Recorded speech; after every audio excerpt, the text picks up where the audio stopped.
o 29, dependiendo cuando ingresaron a la unidad de tesis. En el otro semestre, cuando ya reciban la resolución, tenemos que poner el tema tal y como se lo registró la unidad de tesis, porque así va a quedar el título.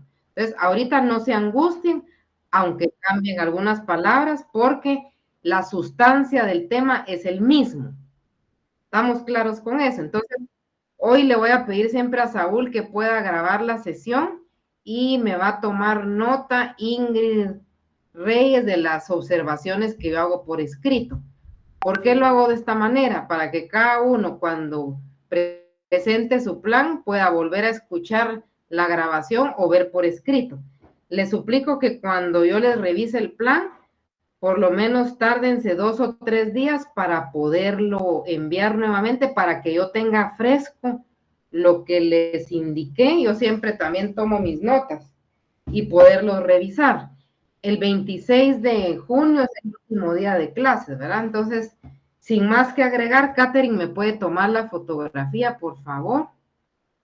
Voy a ingresar la asistencia. Y Buenas todos noches, en cámara. doctora, con gusto ahora la tomo. Gracias, Catherine, muy amable.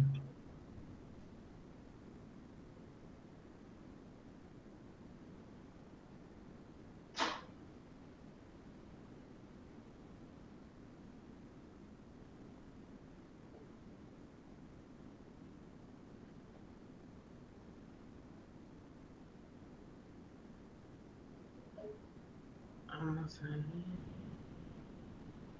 Bueno, Ingrid está conectada, sí. Sí, Ligda, buenas noches, aquí estoy. Gracias, Ingrid, muy amable. ¿Usted tiene el listadito de los compañeros por orden para exponer el plan? Sí, Ligda, sí lo tengo. Vale, ¿usted no puede hacer el favor de irnos llamando para yo poder ir revisando cada uno? Y les suplico ser concretos. Ya les informé qué necesito que presenten para poder avanzar con lo que tengo planeado para hoy. ¿Empezaba con quién? No, ya no me recuerdo. Esther Noemí Rojas Chum. Excelente. Adelante, Esther. Gracias, Ingrid. Hola, doctora. Hola.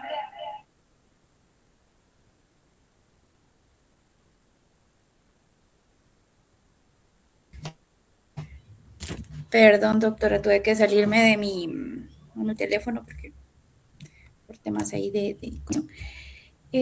Ahorita les voy a presentar mi pantalla, ustedes me dicen.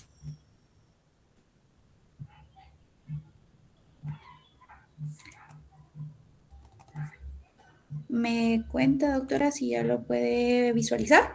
Sí se ve, gracias. Ok. Bueno, pues yo tengo como tema de mi plan de investigación los programas de justicia restaurativa en el organismo judicial. Para esto, yo tengo a fin como definición del problema que en Guatemala toda persona que sea o se presuma responsable de la comisión de un delito goza del derecho a ser juzgada dentro de un plazo razonable tal como lo expresa la ley.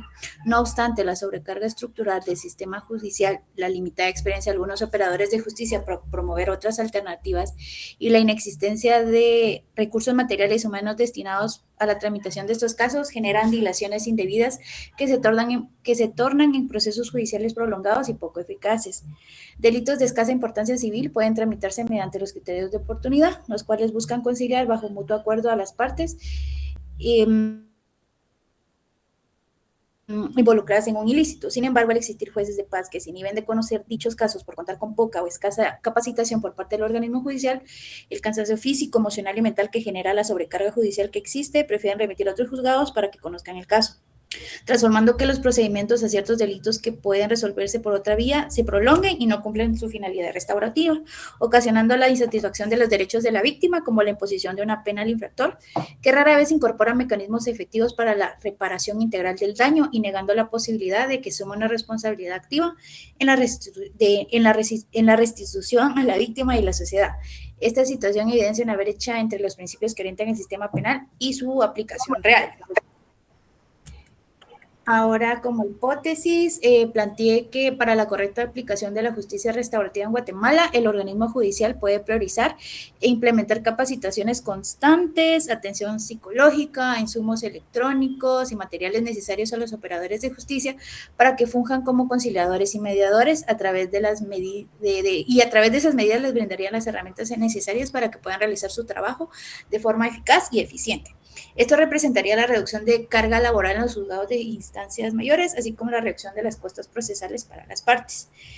También la publicidad y difusión a la sociedad sobre medidas alternas a la solución de conflictos que puedan suscitar podría representar una mejora a la sobrecarga judicial y a la concientización para evitarse recurrentes en ciertas faltas. Además de que el ciudadano, al encontrarse en una situación de delito menor, sabrá a qué juzgado abocarse, esperando que el juez dicte una solución restaurativa, logrando así que se cumpla con la sanación de las conductas que lesionan los bienes jurídicos, sociales e individuales. Como objetivo general, yo planteé que pues, sería evaluar y analizar los diversos mecanismos de justicia restaurativa que el organismo judicial de Guatemala implementa en la actualidad en comparación con los modelos aplicados en otros países, así como demostrar la urgencia de concientización y el fortalecimiento de apoyo institucional dirigido a los operadores de justicia, a fin de garantizarles el oportuno apoyo, el acceso oportuno a atención psicológica, porque eso también influye. Como mis 4 objetivos específicos está analizar la información recopilada en los centros de mediación del organismo judicial, juzgados, Ministerio Público o cualquier otro mecanismo de obtención de datos que se emplee para conocer la forma en que actualmente se tramitan los delitos que puedan ser abordados mediante mecanismos de justicia restaurativa. También comparar los modelos de justicia restaurativa aplicados en Guatemala con los desarrollados y aplicados en otros países que pues, tienen muy buenos sistemas como Nueva Zelanda, Estados Unidos, Canadá, no me recuerdo qué otros, a fin de determinar similitudes, diferencias y evaluar si existen prácticas susceptibles de adopción en Guatemala. También está examinar las condiciones laborales, psicosociales de los operadores de justicia en Guatemala, involucrados en la aplicación de justicia restaurativa. También sugerir la concientización y fortalecimiento institucional que promueve la atención psicológica adecuada para los operadores de justicia, contribuyendo a la eficacia y sostenibilidad de los procesos restaurativos. Y como marco teórico, pues aquí tal vez sí voy a necesitar su ayuda, doctora. Pues yo propuse estas. En el capítulo 1 solo coloqué como los antecedentes históricos de la justicia restaurativa. Como punto número 1, origen histórico de la justicia restaurativa, evolución de la justicia restaurativa, implementación de la justicia restaurativa en Guatemala. Aquí me hizo falta uno. En el capítulo 2, la justicia restaurativa como criterio de oportunidad. Pues aquí desarrollaría lo que es la justicia restaurativa como tal, los requisitos para poder aplicar al criterio de oportunidad, delitos que pueden operarse mediante la justicia restaurativa, quiénes pueden participar en la justicia restaurativa. Pues acá lo formulé a forma de pregunta, no sé si estará bien. ¿Es la justicia restaurativa un mecanismo efectivo? Y también Nueva Zelanda, Estados Unidos, países referentes de justicia restaurativa. En mi capítulo 3 pretendo abordar la importancia de la salud mental de los jueces para impartir justicia. Entre estos destaqué la importancia de la salud mental en los seres humanos, porque pues, obviamente los jueces son seres humanos, impacto de la salud mental en la calidad y fundamentación de las resoluciones, la salud mental como obligación del Estado y condición para la independencia judicial, y las deficiencias en la imparcialidad y debido proceso que puede ocasionar pues, la salud mental. Y en el capítulo 4 lo llamé como derecho comparado, sistema de justicia restaurativa en Guatemala versus otros países. Evaluación del sistema jurídico en Guatemala, como punto número 1. Punto número 2, análisis de información recabada en los órganos jurisdiccionales. Y 3, propuesta de nuevos mecanismos de justicia restaurativa. Aquí no entré mucho detalle, sino que solo coloqué como lo que consideraba que podía usar en mis métodos de investigación, que aclaro que estos podrían variar de acuerdo a las necesidades del tema. Pretendo abordar métodos deductivos, analíticos y cualitativos. Y aquí en la biografía ya no coloqué nada, doctora. Perfecto, ahí terminamos, ¿verdad, Esther? Sí, doctora. Vale, entonces, mire, pues, dentro de la justicia restaurativa hay varios mecanismos. Entonces, voy a necesitar que elija uno porque habla, digamos, de mediación, de conciliación y de criterio de oportunidad. Entonces yo le sugeriría elegir uno, el criterio de oportunidad, y lo analiza, elija uno, o Nueva Zelanda, o Estados Unidos, o Canadá. Vale. Entonces sería, como modelo de justicia restaurativa, solo el criterio de oportunidad. ¿Sí? Entonces tiene que ir precisamente a, si va a estudiar alguna técnica, a las agencias de desjudicialización. Necesito que me elija un tiempo de estudio. Por ejemplo, ¿en qué años usted va a estudiar el criterio de oportunidad como un mecanismo de justicia restaurativa? Por ejemplo, del 2019 al 2022, por ejemplo. Un departamento también, así como Catherine tiene Villanueva. ¿Usted en dónde vive?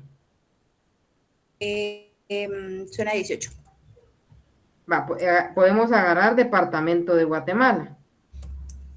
Va. Y acuérdense que el criterio de oportunidad lo puede decretar un juez de paz o uno de instancia.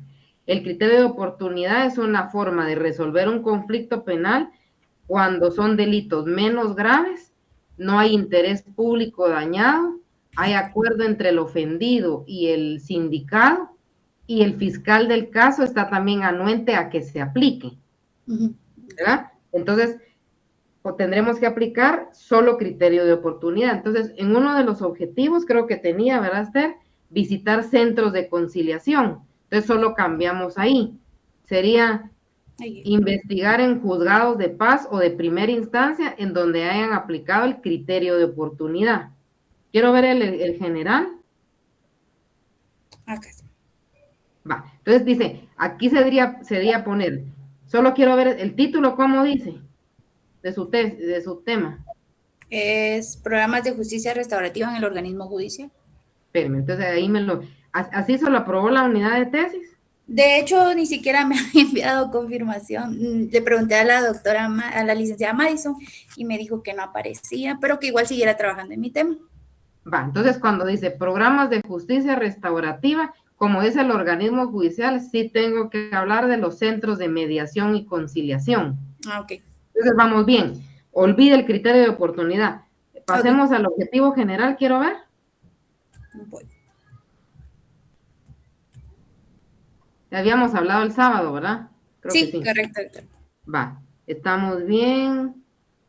Va, estamos bien. Ahora quiero ver los específicos. Sí, pues, centros de mediación, va, pero como su tema dice organismo judicial, no dice ministerio público, ¿verdad? Entonces, el primer objetivo no se vaya para allá porque no tenemos 5 años para hacer la tesis, solo tenemos 6 meses, ¿verdad? Entonces, solo los centros de mediación del organismo judicial, porque ese es su tema. Okay. Hay que quitarlo de que dice ministerio público o cualquier otro que dice mecanismo, porque ahí ya se fue por otro lado, ¿verdad? Va. De ahí tendría que, en el segundo está bien, que compare, pero ahí compare el centro de mediación del organismo judicial de Guatemala con el de Nueva Zelanda, Estados Unidos o Canadá. Muy bien. ¿Sí? De ahí examinar las condiciones, esta actividad, este tercer específico, donde dice usted las condiciones, eso es una actividad de usted como investigadora, pero no es un objetivo. Lo que tendría que evaluar es examinar los procedimientos, protocolos y manuales que los centros de mediación utilizan en el organismo judicial para aplicar la justicia restaurativa. Okay. Va. En el primero usted me puso analizar la información, esa es una actividad. Entonces sería, por ejemplo, analizar el modelo actual, ¿verdad? En este primero, ¿verdad? Sí. Analizar el modelo actual de conciliación y mediación del centro de mediación. Va. Va. El otro es comparar, ahí estamos bien. Luego vamos a ver, Examinar los procedimientos, quiero ver. Yo aquí lo acabo de editar mal, pero estoy grabando las recomendaciones que usted me está haciendo, entonces ya luego lo De corrijo. una vez, va. Y en el tercero, ¿qué dice? Sugerir. Esa es su aporte, porque usted está a sugerir concientizar, pero no es un objetivo. ¿Qué otro objetivo desea usted plantear? Por ejemplo, un objetivo es determinar la efectividad, ¿verdad? O eficiencia del Centro de Conciliación y Mediación del OJ para resolver delitos menos graves. O sea, ¿es eficiente o no? Ok.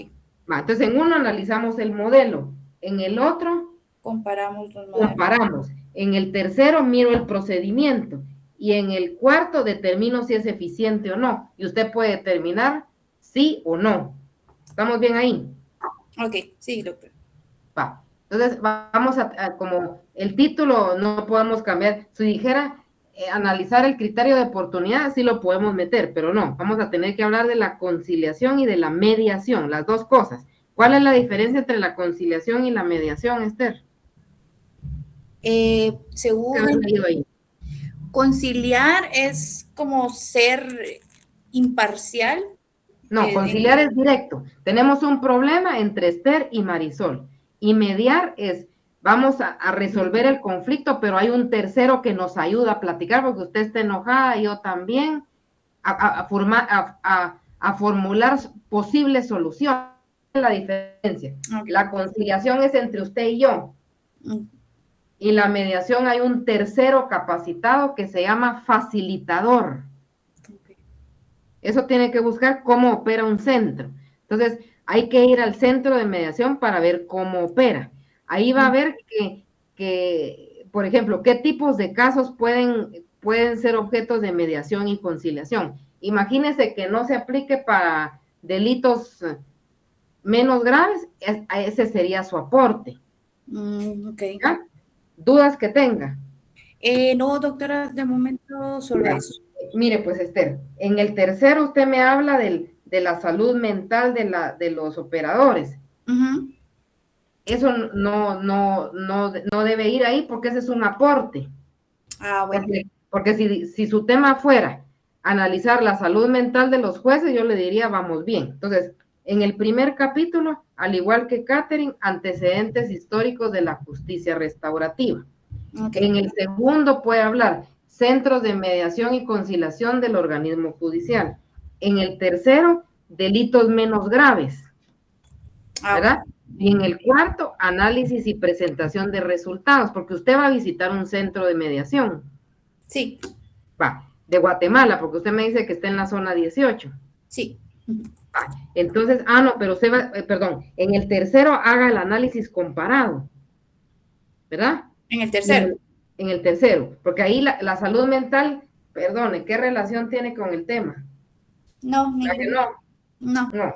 Es que habíamos hablado de eso la vez pasada, entonces por eso pensé que... Pero lo puede poner como un aporte, ¿verdad? Okay. Que si la gente, por ejemplo, un mediador enojado, no funciona.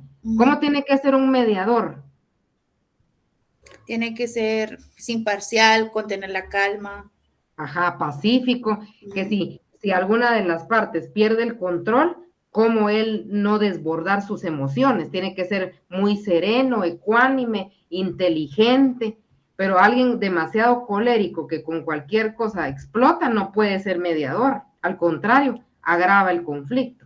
Entonces, en el tercero sí puede hacer o estudio comparativo de la justicia restaurativa de Guatemala, Nueva Zelanda, Estados Unidos y Canadá.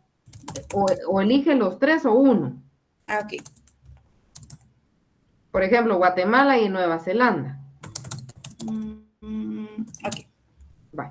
Y en el cuarto ya sería análisis y resultados. Obviamente su tesis es empírica.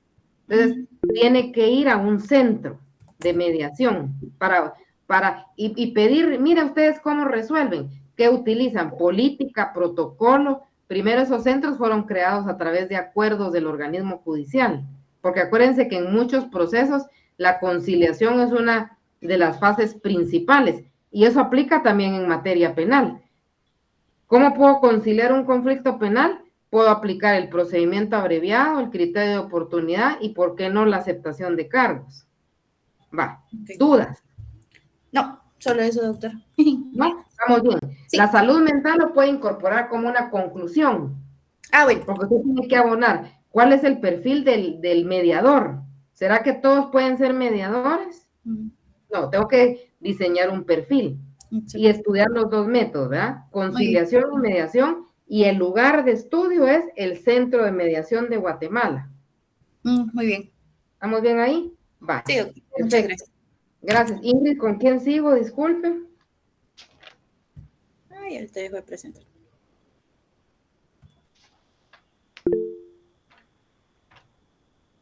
Ay, perdón, es que no encontraba mi micrófono. Seguimos con José Monroy. Muchas gracias. José está por ahí. Sí, doctora, buenas noches, aquí estoy. Buenas noches, José. Ok, ahora voy a compartir pantalla. Gracias.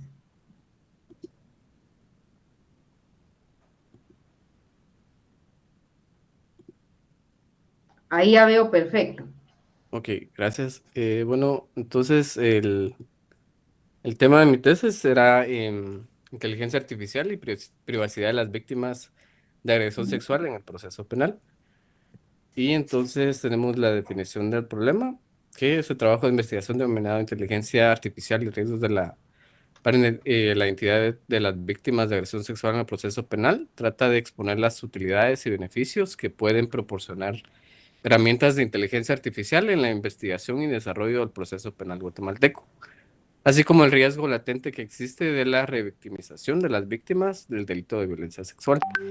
El problema que se investiga se operacionaliza de la siguiente manera: ¿cómo puede la inteligencia artificial afectar la privacidad e identidad de estas víctimas y qué medidas legales pueden implementarse para protegerlas?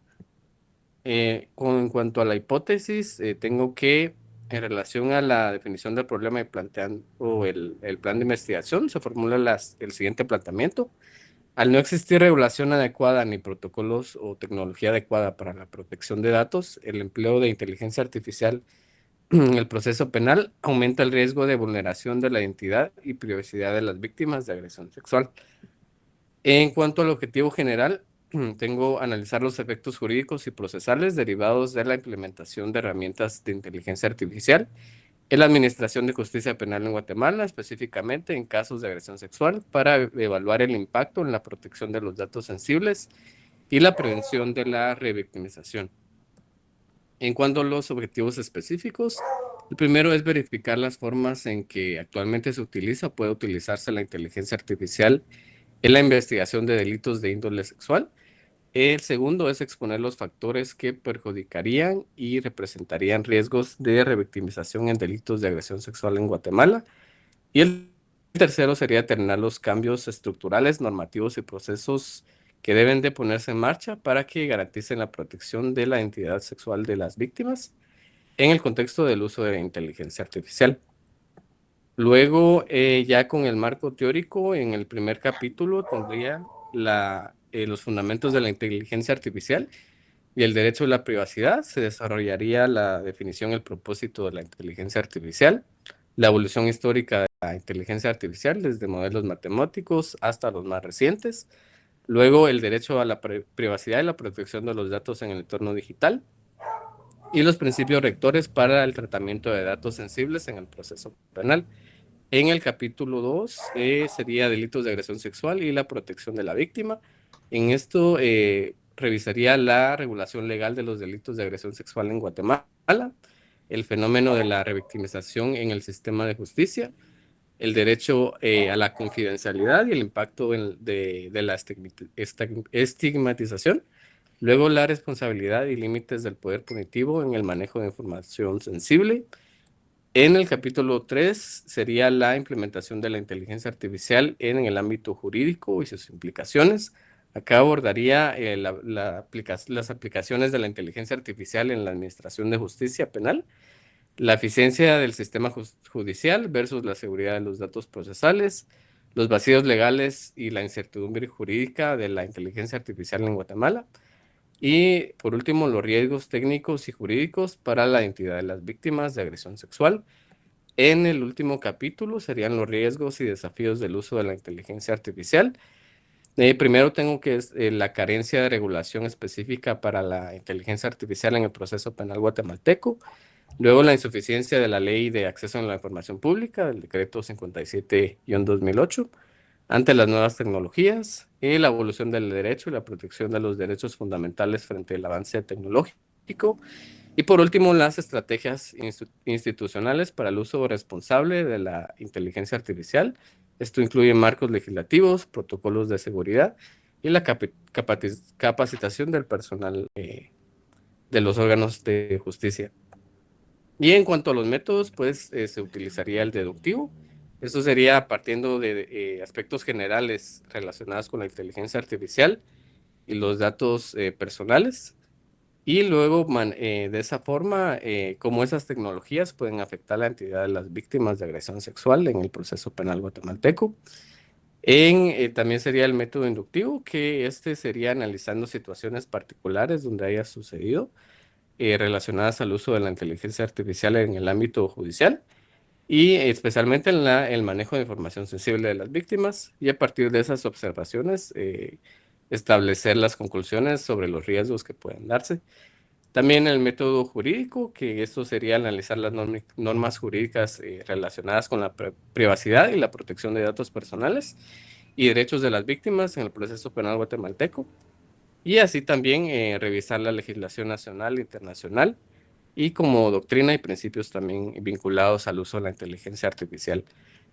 Luego ya con las técnicas sería pues la evaluación de fichas bibliográficas y hemerográficas, entrevistas a jueces y fiscales del Ministerio Público, análisis del contenido doctrinal nacional e internacional, y también derecho comparado con otros países que pues sí ya están un poco más avanzados en cuanto a la aplicación de la inteligencia artificial en procesos penales, también de índole sexual.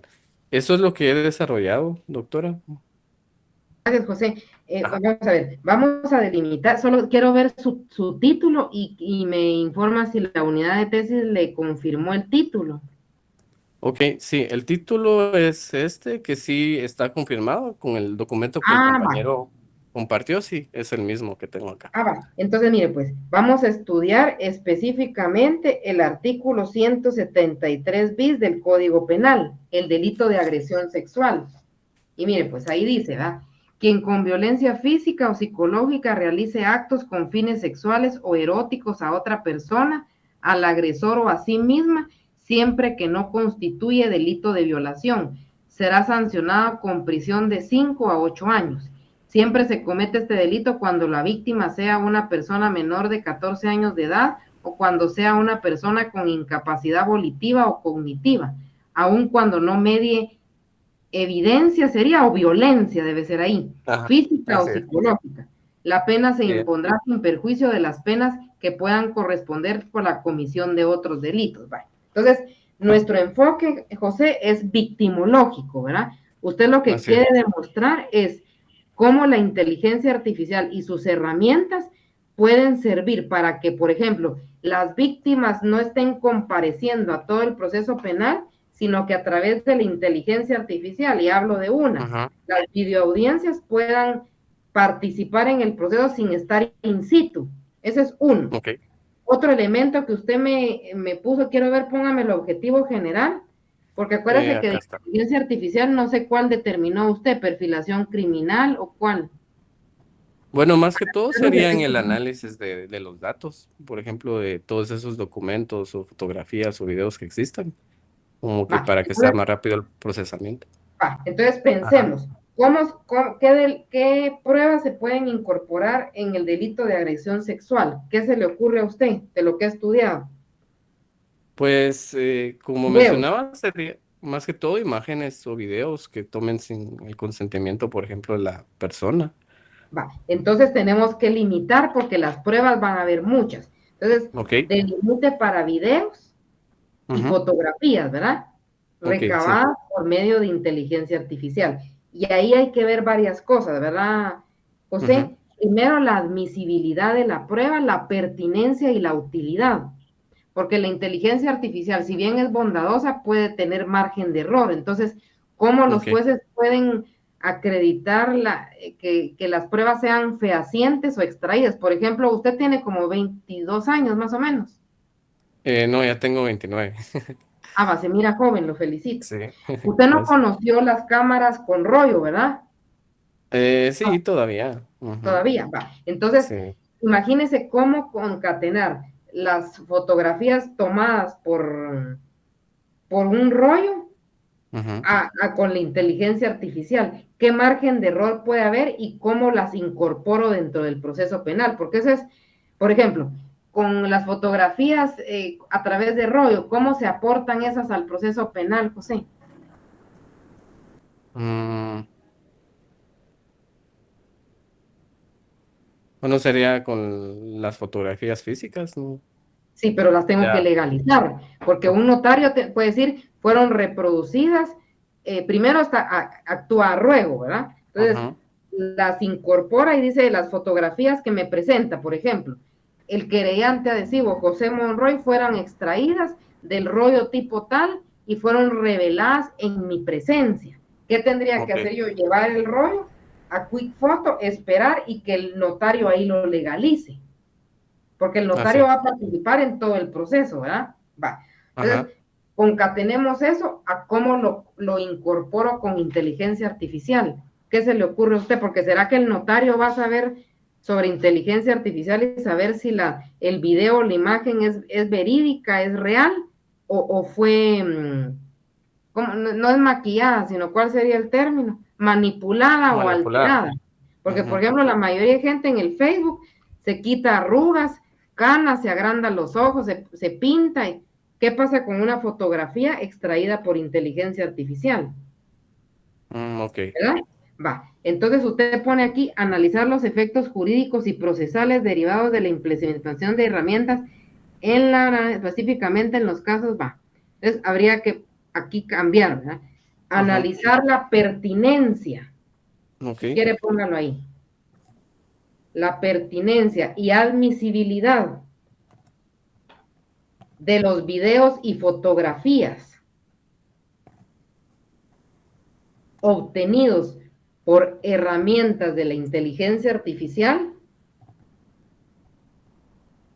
Ujú. dentro de la investigación criminal en los delitos de agresión sexual.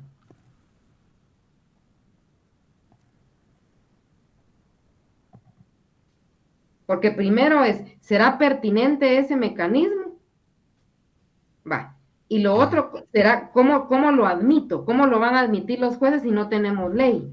Entonces, primero tenemos que pasar de lo empírico a cómo formulamos la ley. Porque si la ley lo hacen, digamos, diputados o gente que no es experta del derecho probatorio, ¿cómo se va a demostrar eso? Va. ¿Cómo quedó Ok. ahí? Analizar la pertinencia, a ver, hay otro término, y admisibilidad, o cómo se fabrican. Por ejemplo, cómo recolecto. Ahí habría que buscar otro verbo rector, porque lo que usted quiere acreditar es si la inteligencia artificial abona o friega, o no. Sí, sí, más que todo lo que había pensado es que, digamos, teniendo estas como imágenes o videos que son como pruebas en este Ajá. tipo de procesos, al procesarlas o analizarlas por la inteligencia artificial, ¿qué riesgos habrían? Por ejemplo, esto que hemos escuchado pues en los últimos meses, que han habido como hackeos a instituciones. O sea, si se usan esos videos y fotografías en la inteligencia artificial, sí existe como la posibilidad de que se vulneren, se hackee, se obtengan esas fotografías o videos y eso afecte como en la revictimización de las víctimas. Ese era Va. como el... Sí, pues, Ajá. entonces aquí habría que ver, por ejemplo, analizar el respeto de la cadena de custodia. Póngame ahí, ya le Ajá. entendí. Ok. Analizar el respeto. Ahí, ajá. Analizar el respeto de la cadena de custodia en los videos y fotografías realizadas, o no sé cuál sería el término, Sí, como eh, procesadas creo que sería. pero o sea, en lugar de procesadas, obtenidas, recabadas, Ok. efectuadas, algunas, porque procesado va Ajá. a sonar como proceso, Ok, efectuadas por ok. inteligencia artificial. O sea, ¿cómo protejo la evidencia? Así es. Primero, Así es. exacto. ¿Quién primero tiene que manejar la herramienta? Porque, por Ujú, ejemplo, yo no soy experta en inteligencia artificial. ¿Va? Entonces, ¿cómo manejarla y cómo respetar la autenticidad de la prueba? Por ejemplo, ¿usted tiene chumpa de cuero o es de otro material? es como de gabardina, creo que es. Va. ¿Cómo se asegura que la gabardina es original o es alterada con otros tejidos? Lo mismo Ok. funciona acá. ¿Cómo saber si la herramienta que se utiliza es la adecuada y si el Ajá. video y la imagen reproduce de manera real Ok. la agresión física o sexual de la que fue víctima una persona? Va. Eso Ujú. sería, entonces quitamos los de arriba, ¿verdad? Entonces nos Sí, vamos a la sí. cadena de custodia, porque eso es lo que tenemos que desentrañar, porque acuérdense que aquí el lugar del delito no es propiamente a través de un video, sino de una herramienta que puede errar, Ujú. ¿o no? Sí. ¿Ah? La inteligencia Ajá. artificial también puede tener sus márgenes de error, así como los seres humanos nos equivocamos. Entonces, Así ¿qué es. pasa si la herramienta falla? ¿Cómo usted sustituye esa prueba? O la Ok. cambia. Va. Por ejemplo, Ajá. si un testigo no me es útil, tengo que tener otro que fue testigo presencial de un hecho delictivo. Ahora quiero ver los específicos. De- Verificar las formas en que actualmente se utiliza o puede utilizarse. Aquí sería verificar, no sería identificar el mecanismo legal Ajá. y protocolos, ¿verdad? Que será necesario implementar en dónde, en el Ministerio Público, ¿verdad? Así es. Implementar en el Ministerio Público o la policía, porque también la policía investiga, ¿verdad? La Dirección de Investigación Ajá. Criminal, para identificar el mecanismo para implementar, para recabar videos e imágenes en el delito de agresión sexual. O sea, ¿qué necesita el MP? Primero, capacitarse en la herramienta. Porque ¿para qué va? Digamos, primero necesita, si la ley no es útil, ¿qué va a pasar? Como pasa en Guatemala, mucha ley que no es vigente. Voy a poner un caso. Cuando estaba de ministro de Gobernación el señor Mauricio López Bonilla, introdujo como mecanismo para identificar motoladrones que llevaran el número de la moto y el chaleco. Ajá. ¿Ayudó en Sí. eso? No. No. No. ¿Fue para qué? Para montar un evento de licitación y comprar uniformes y tal vez adjudicarle la empresa a algún amigo. Ujú. Pero resolvió el problema para identificar a los motoladrones. No. Entonces, aquí voy a necesitar una ley de inteligencia artificial. Sí, pero la ley tiene que Ujú. ser práctica, Ujú. acorde a mi realidad. No puedo copiar la de Bukele, la de Michelle Bachelet, porque Guatemala es otra realidad. Entonces, aquí tendría Así es. que usted hablar con peritos informáticos y también con investigadores criminales, ¿va? Entonces, identificar el mecanismo legal y protocolos que serán necesarios implementar o diseñar, ¿verdad? Ujú. O diseñar en el Ministerio Público o la policía para recabar con B alta, ¿verdad? Videos e imágenes en el delito de agresión sexual.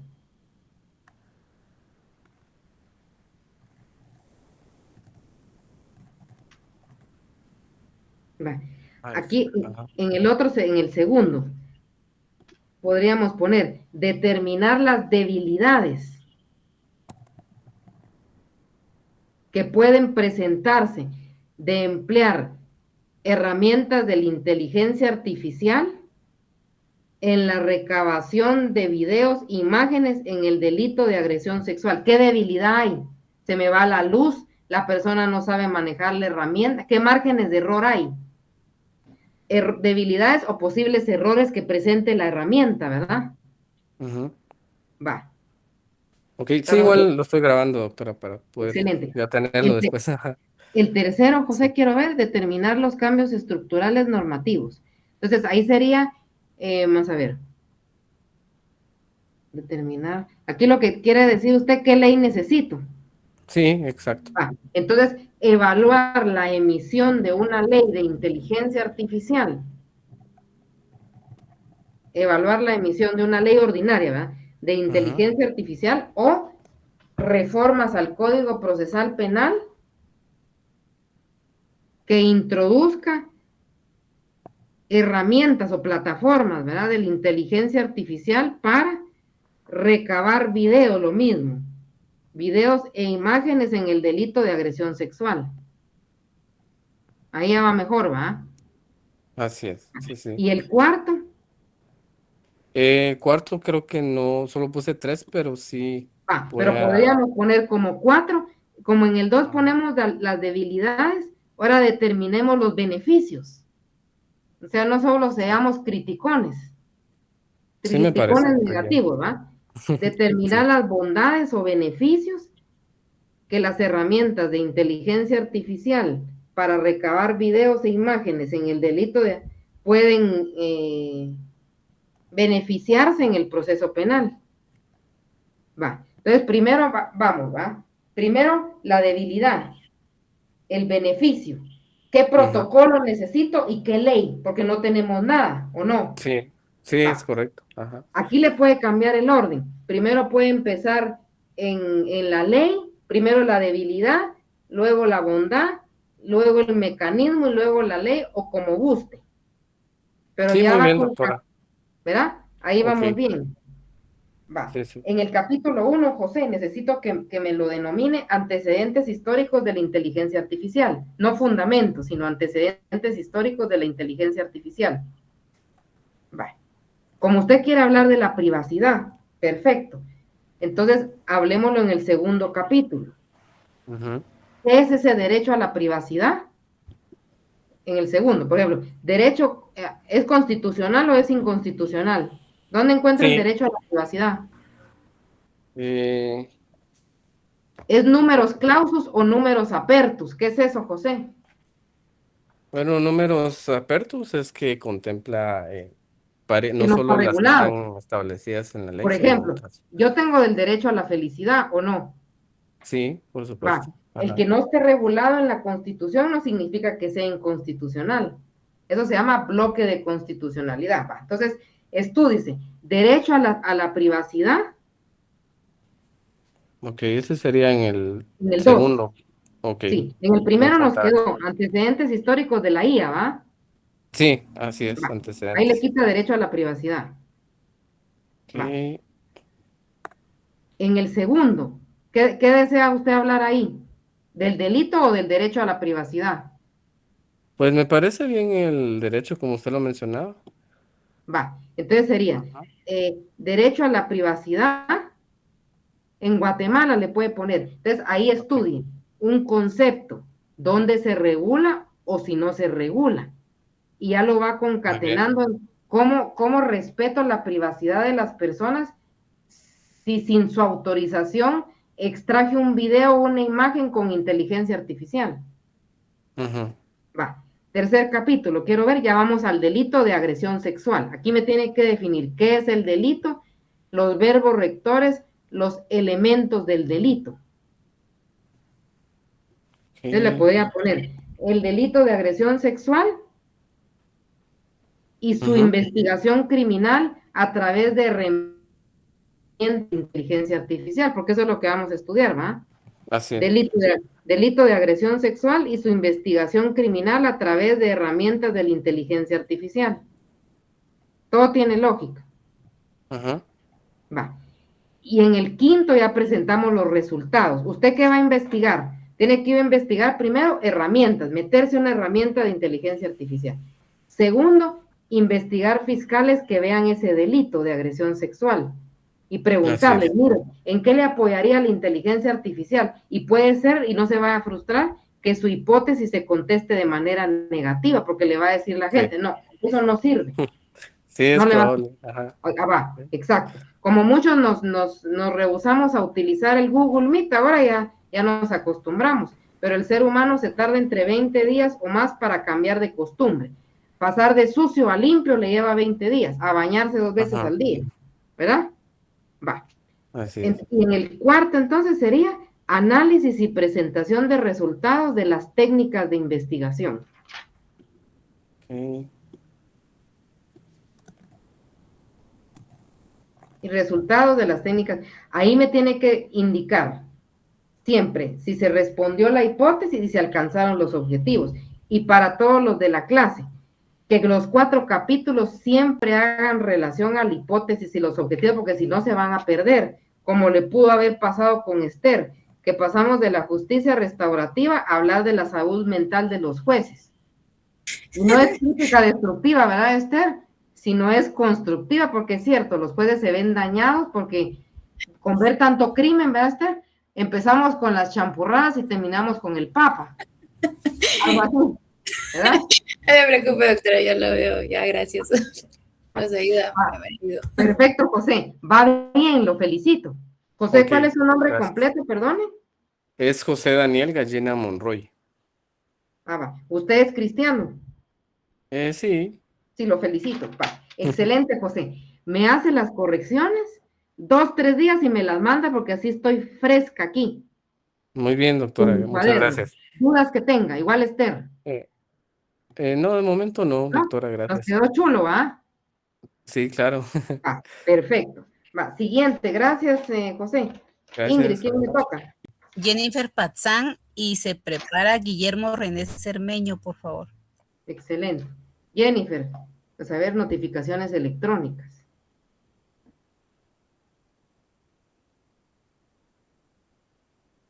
¿Está Jennifer ahí o se fue? Se fue. Ahí está.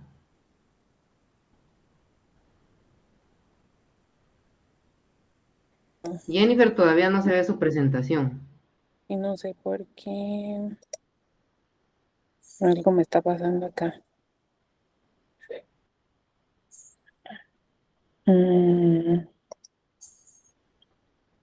Si no, hagamos algo. Mándela al chat y José la proyecta. ¿Le parece, José? ¿Usted cómo es bueno para la inteligencia Solo artificial? minimiza la ventana. Sí, sí está bien, es que creo que Va. compartió. Ah, ahí está. Ahí Ahí está, estamos. Jennifer. Ok. Ahí sí. Ah, ¿cómo? Ahí está. ¿No me lo puede ampliar un poquito? Sí, ahora voy. Hasta ahí me llega, creo yo. Ah, perfecto. Ahí lo miro bien. Gracias, Jennifer. Adelante. Mi tesis habla, mi plan de investigación habla de la nulidad y vicios sustanciales de las notificaciones electrónicas en el proceso penal guatemalteco.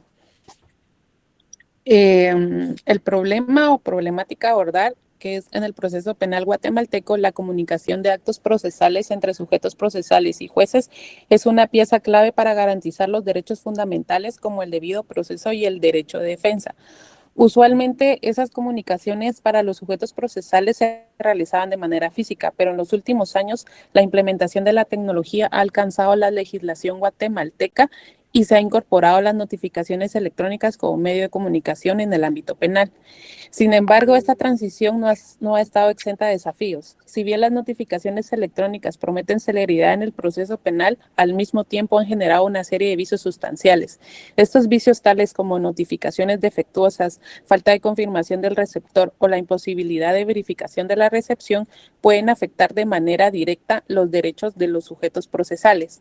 A pesar de que el Código Procesal Penal guatemalteco ha incorporado las notificaciones electrónicas, no se han establecido criterios uniformes que permitan determinar cuando un vicio sustancial amerita la nulidad de las actuaciones. Las consecuencias de esta uniformidad no son menores. Por un lado, se corre el riesgo de que actos procesales defectuosos se consideren válidos, con el consiguiente impacto en la garantía de la imparcialidad del proceso. Por otro, se debilita la confianza de los justiciables en el sistema que deberían proteger los derechos de los sujetos procesales que intervienen dentro del proceso con criterios claros y aplicables. Ante este panorama surge la necesidad de establecer un marco jurídico más preciso que permita a los operadores del derecho discernir cuando una notificación viciada debe dar lugar a la nulidad.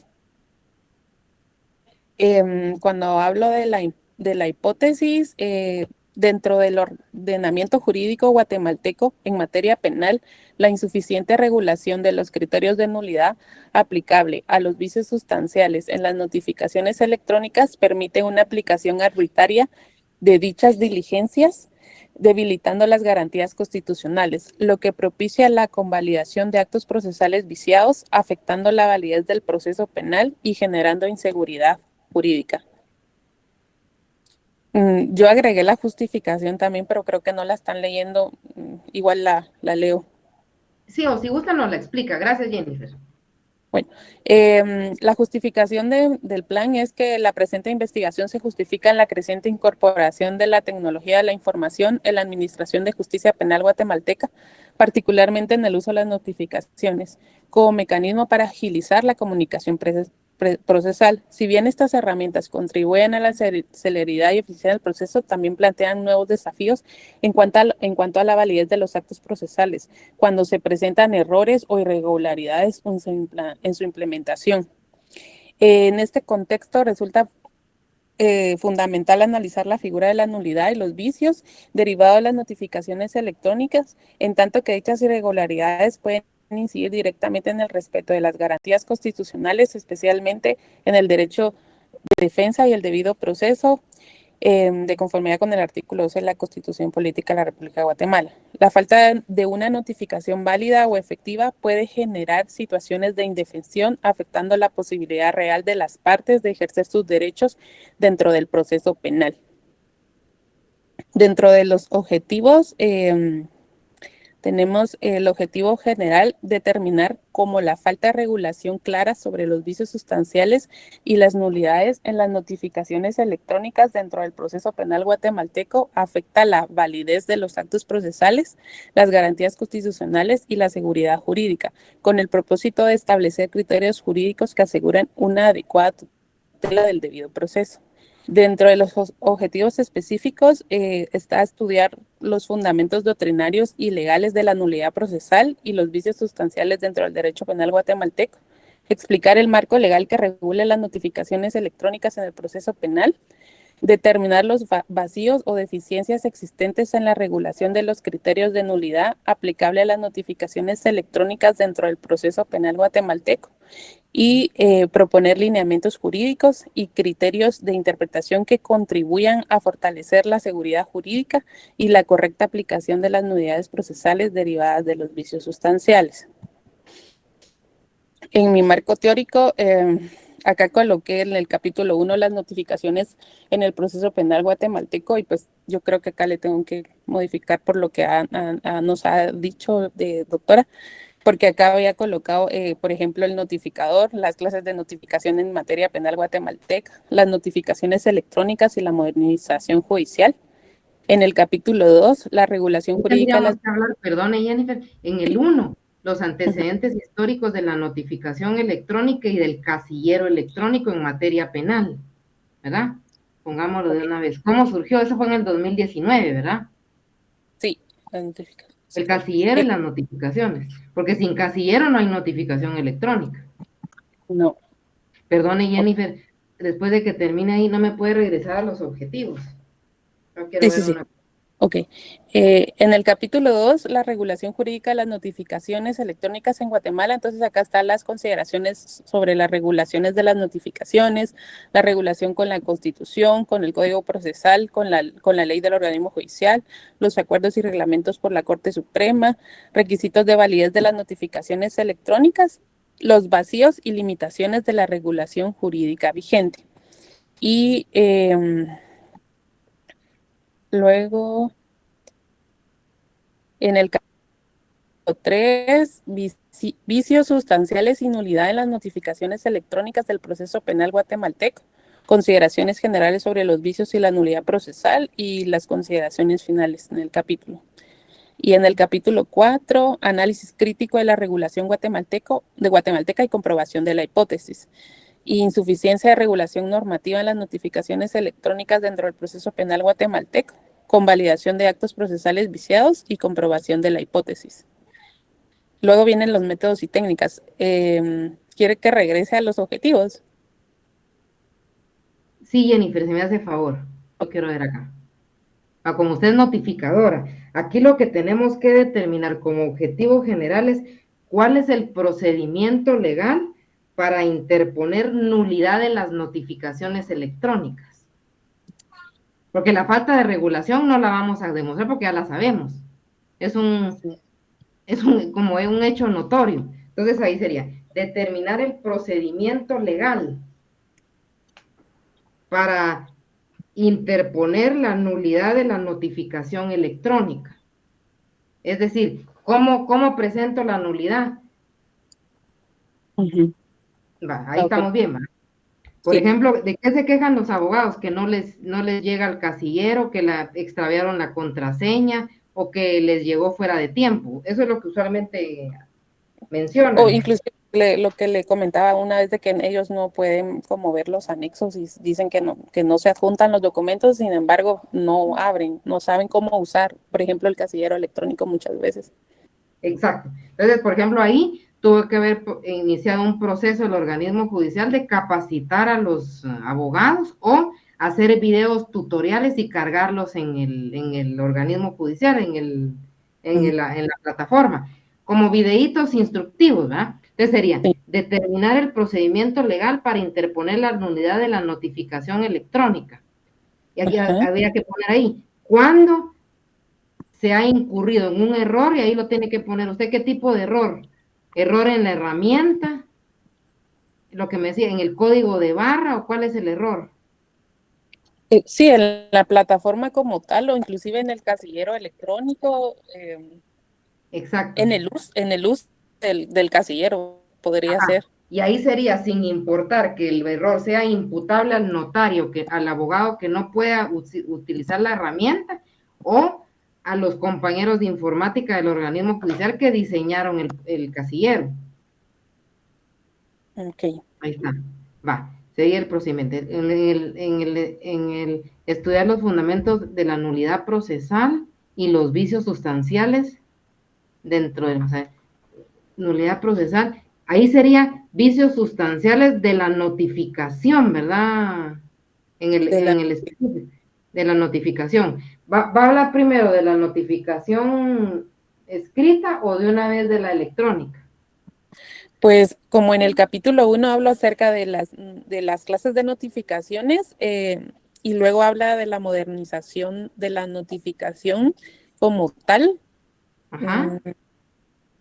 Ahí tendríamos que, porque aquí hay que hacer un cotejo, una comparación, ¿verdad, Jennifer? Primero, la notificación escrita por cédula de notificación, todo lo que usted sabe, y la electrónica.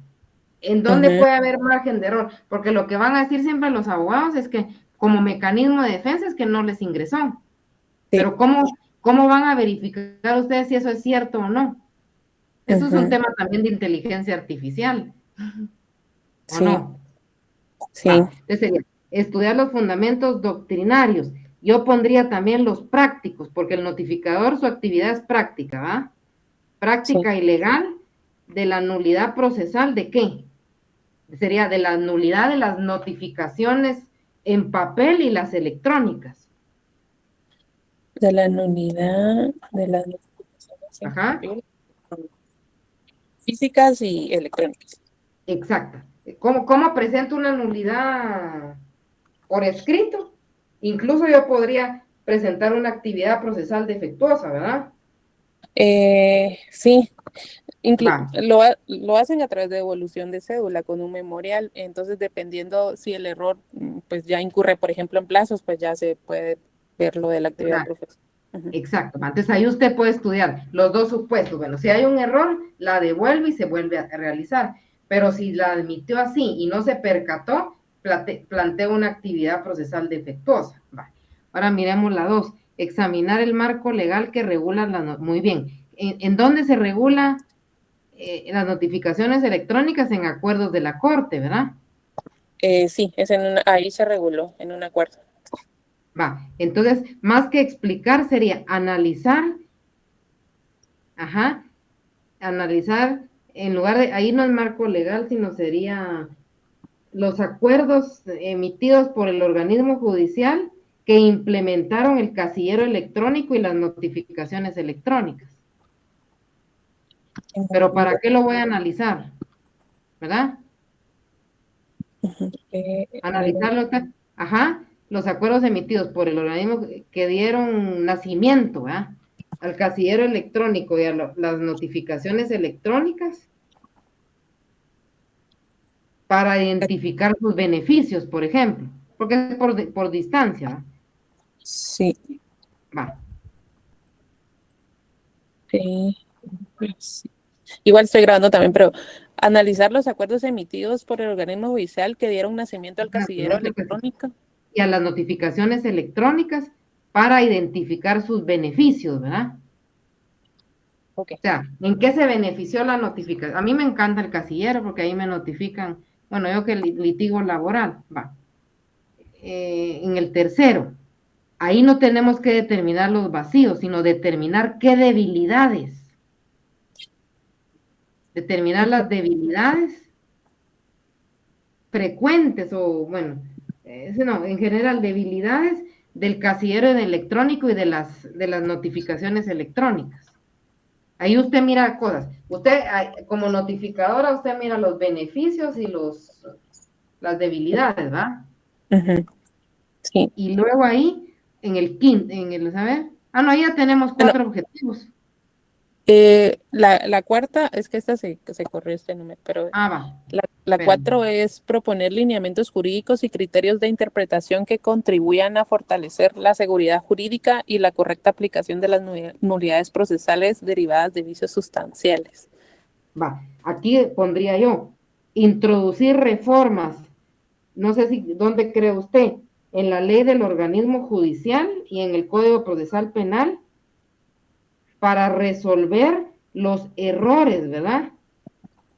Podría ser técnicos que puede presentar el casillero electrónico y las notificaciones, o sea, porque también hay que darle seguridad a la gente. Ante la duda, ¿qué pasa? O sea, ¿cómo manejan en la sala? Ante la duda del abogado, ¿qué hacen ustedes? Enmiendan el procedimiento y hacen la notificación física, ¿va? Sí, y al final cuando hacen una devolución, pues presentan el memorial y digamos que pues se le da copia porque en teoría ellos no tienen por ejemplo, las resoluciones.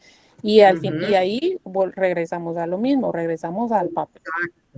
Va, entonces ahí vamos a ver, tenemos que introducir reformas en la ley del organismo judicial y en el Código Procesal Penal para hacer permisible, ¿verdad? Como medios de impugnación y nulidades a las notificaciones electrónicas. O sea, ¿cómo alega el abogado? Porque al final tiene que llegar a la sala o al juzgado. Sí. Va, pero podría ser, por ejemplo, que interpongan un recurso a través de correo electrónico, se me ocurre. Que también sea de manera electrónica, ¿verdad? Exactamente. Porque imagínense que practiquen mal la notificación y la gente tiene que estar llegando porque con un fin se hizo la notificación electrónica por el encierro del COVID. Ahí ya nos quedó lógico, ¿ah? Sí, porque al final sí, pues estamos con eso de que todo sea electrónica, pues ellos también que sea una vía en doble sentido donde ellos también puedan presentar de manera electrónica, ¿verdad? Exacto, es lo que implementé yo, digo yo, ¿cómo les reviso el plan si no nos conocemos en persona? Bueno, entonces se graba, ustedes anotan y lo mando por escrito para que después no vayan ahí al Consejo Superior Universitario a hacer bochinche contra Marisol Figueroa porque no se lo revisó bien, ¿o no? Yo por seguridad jurídica y seguridad de mi trabajo, mejor mis mecanismos de respaldo, ¿va, Jennifer? Sí. Ahí estamos, va, pero ahí sí nos quedó bonito, va. Okay. Marco teórico, ¿cómo nos quedó? Quiero ver. En el marco teórico, Pues, antecedentes. antecedentes, las notificaciones y el casillero. Ajá. Y le suplico 4 temas. Yo sé que usted es bien dedicadita, pero solo 4 subtemas, ¿verdad? De cada capítulo. El 2 lo tengo muy largo, achiquítelo. Ok. Como acá es de la regulación jurídica, las notificaciones, entonces... serían los acuerdos. Ok. 1, 2, 3. Pero usted tiene que hablar primero qué es la notificación, los tipos de notificaciones y todas las vicisitudes que pueden haber. Por ejemplo, las notificaciones, miro yo que tienen un código de barra. ¿Por qué tienen el código? Sí, ese es el número, como digamos, como es el lector para identificar como el código QR, por ejemplo, usted lo pone y ahora automáticamente ahí le sale la notificación. Y pregunto, cuando hacen la notificación siempre se carga en el SGT y luego lo mandan por el correo electrónico, por el casillero. Sí, el proceso de la notificación es electrónica, es que, por ejemplo, el oficial crea la actuación, luego en la actuación, nosotros como notificadores escaneamos, por ejemplo, el memorial y la resolución, se sube al SGT y luego ya ya se selecciona a las personas que se van a notificar, que a veces son 20, entonces esa es la finalidad, que es súper rápido, ¿verdad? Pues se pone a las 20 personas, se selecciona las resoluciones a notificar y así se va. Entonces, ¿cómo podemos ver que ya está? Todo el proceso.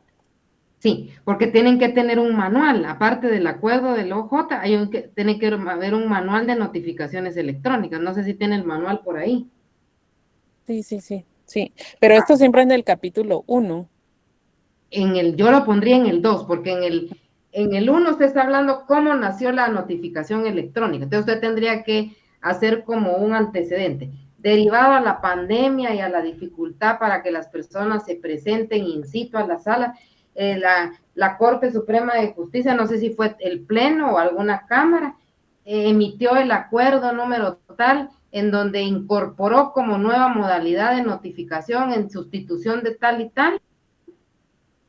El casillero también sustituye a las notificaciones personales, ¿verdad? Sí. Va. Entonces, esa es toda la historia. Ese le va a quedar chiquito el capítulo, no se preocupen. Y para todos, cada capítulo más o menos les tiene que quedar de unas 12 páginas. Y como es a renglón abierto, entonces ya en el segundo tenemos que hablar de ese manual y el procedimiento. Usted explíquelo ahí.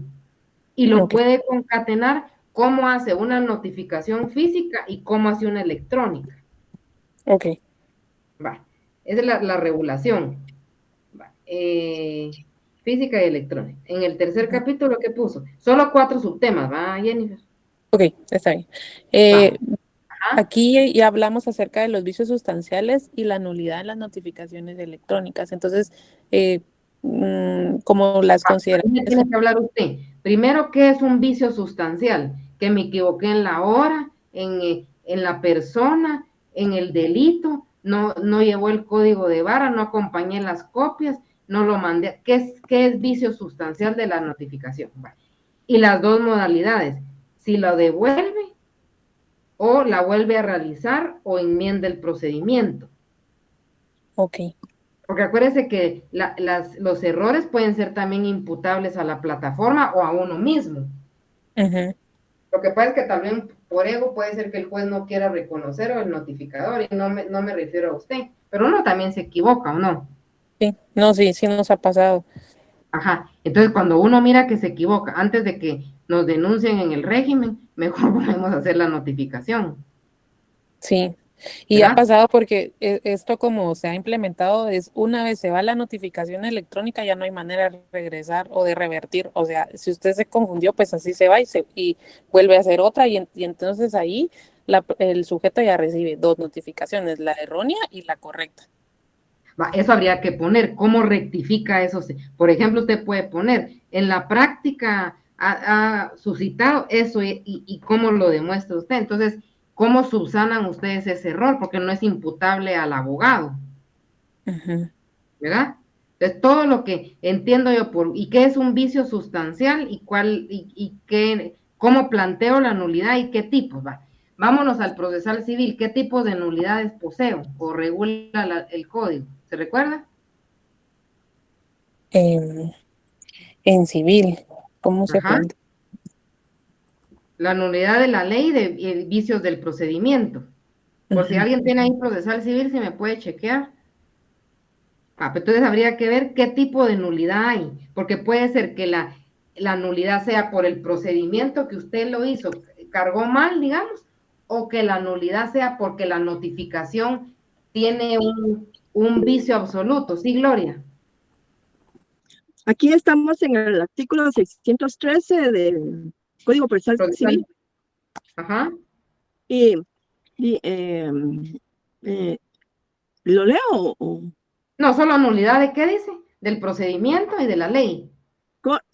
podrá interponerse nulidad contra las resoluciones y procedimientos en que se infrinja la ley, Exacto. cuando no sean procedentes los recursos de apelación o casación. Exacto, gracias Gloria. Entonces quiere decir Justo. que puede haber, gracias Gloria, nulidad por la herramienta, Jennifer, o nulidad por la propia notificación, o sea, del procedimiento y porque usted incumplió la ley, por ejemplo. Ok. Va. ¿Y cómo impugna eso el afectado? Devuelve, se tiene que ir al juzgado, se va a quejar contra el magistrado, ¿qué puede hacer? Porque al final, por una herramienta no se va a afectar al imputado y a los sujetos procesales, porque ahí se habría revictimización, ¿verdad o no?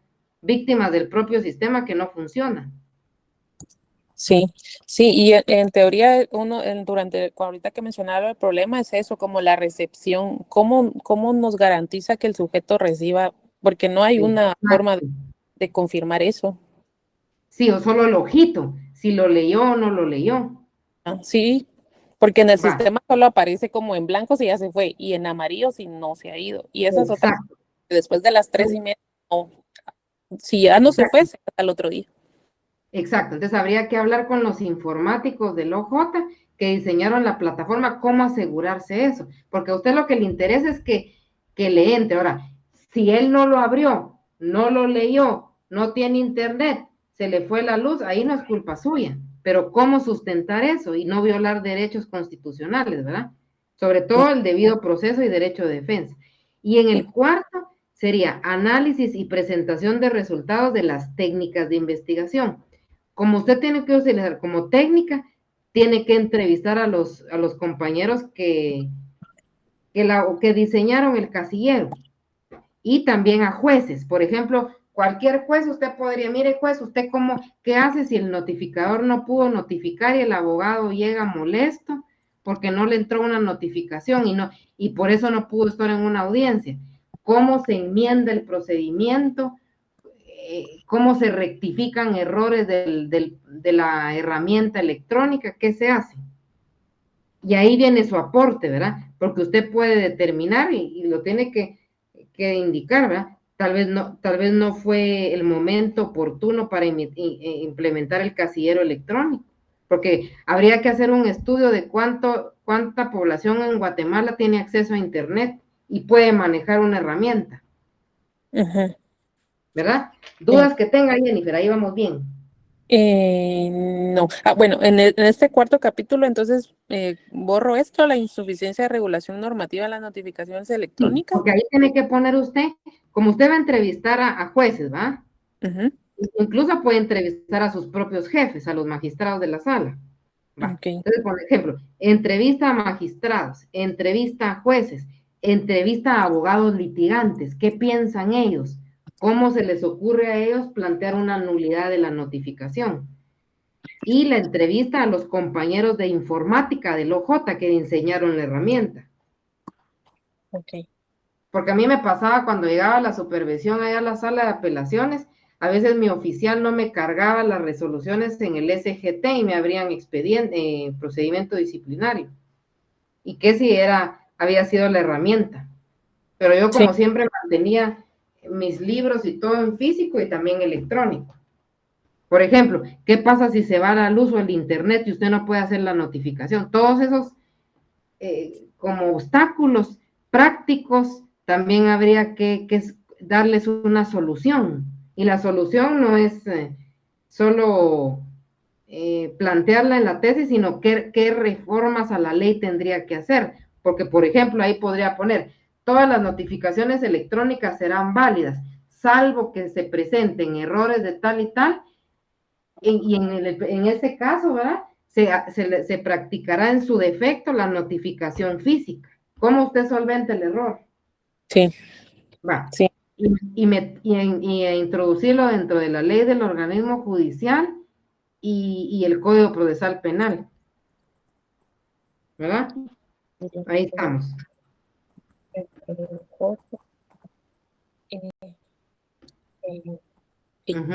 Sí que tenemos que hacer un manual y para los videos informativos también es importante que los hagan.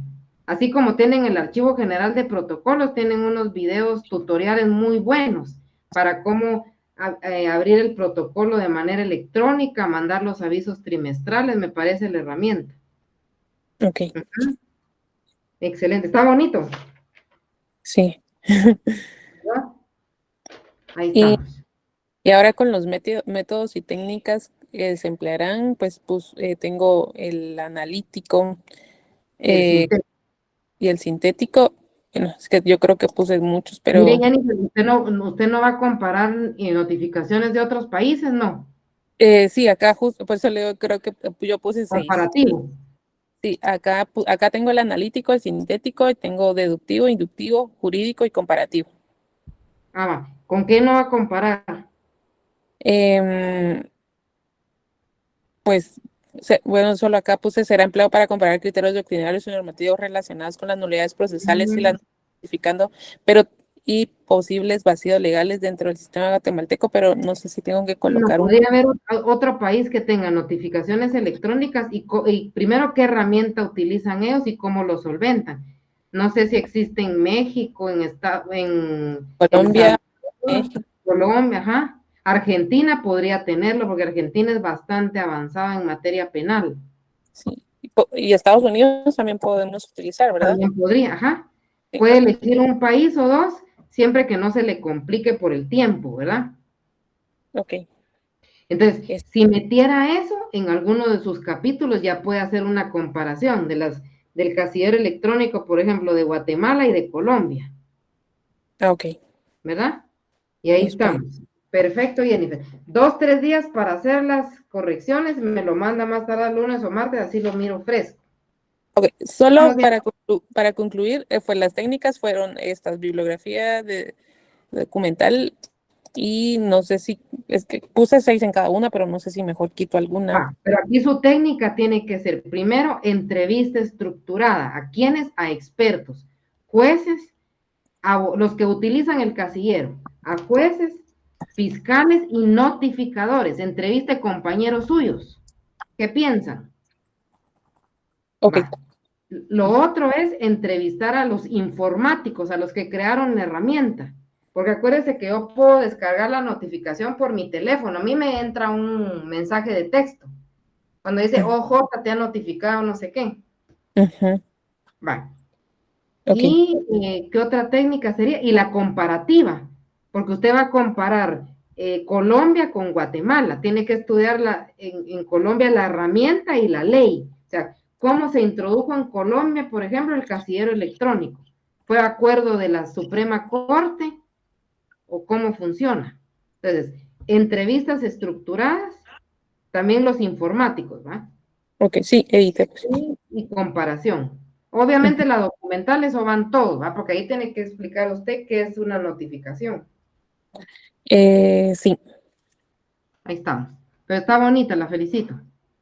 ok, gracias, doctora. Vaya, Jennifer, gracias. Sigo con Ingrid, ¿con quién nos toca? Guillermo René Cermeño. Perfecto. Derecho penal del enemigo. Así es, licenciada, buenas noches. No sé si me escuchan. Perfecto, Guillermo. Al principio Ahorita, estaba molestito conmigo porque le sugerí el tema, ¿verdad? porque me lo cambió rotundamente, Lick. Ah, claro, pero no tiene maestra que no sepa. Ah, No, en ningún momento dije eso, Lick, no. ¿verdad que sí? Nos quedó No, no. bonito porque ese nadie lo tiene. Adelante, pues, Fíjese, Guillermo, miremos cómo lo gracias, planteamos. gracias, Lick. Solo para comentar, Lick, yo también en su momento le mandé ya mi plan de investigación y en base a eso fue que saqué esto como que una síntesis. Perfecto. Em, El tema es el derecho penal del enemigo y su relación con la discrecionalidad judicial en la prisión preventiva. Em, Siguiendo la normativa, aquí el título ya tiene 15 frases, perdón, palabras, 15 palabras. palabras sí, porque le había puesto el derecho, pero solo para cumplir con las 15 le puse derecho penal. La Em, unidad de tesis le confirmó el tema.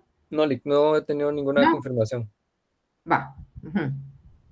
Sí, la definición del problema, pues es que el derecho penal del enemigo plantea un trato más restrictivo hacia las personas que son consideradas peligrosas.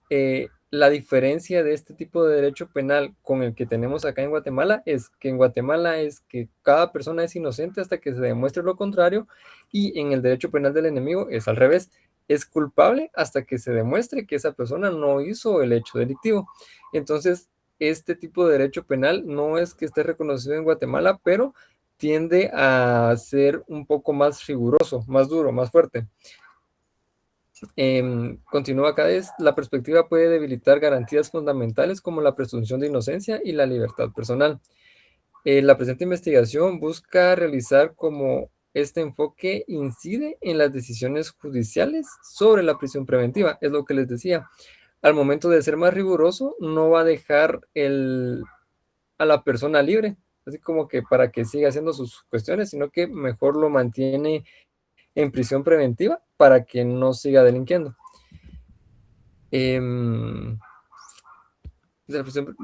Determinar si existe uso excesivo o arbitrario de esta medida, es decir, la prisión preventiva, y evaluar sus consecuencias jurídicas frente a los principios del Estado y de los derechos humanos.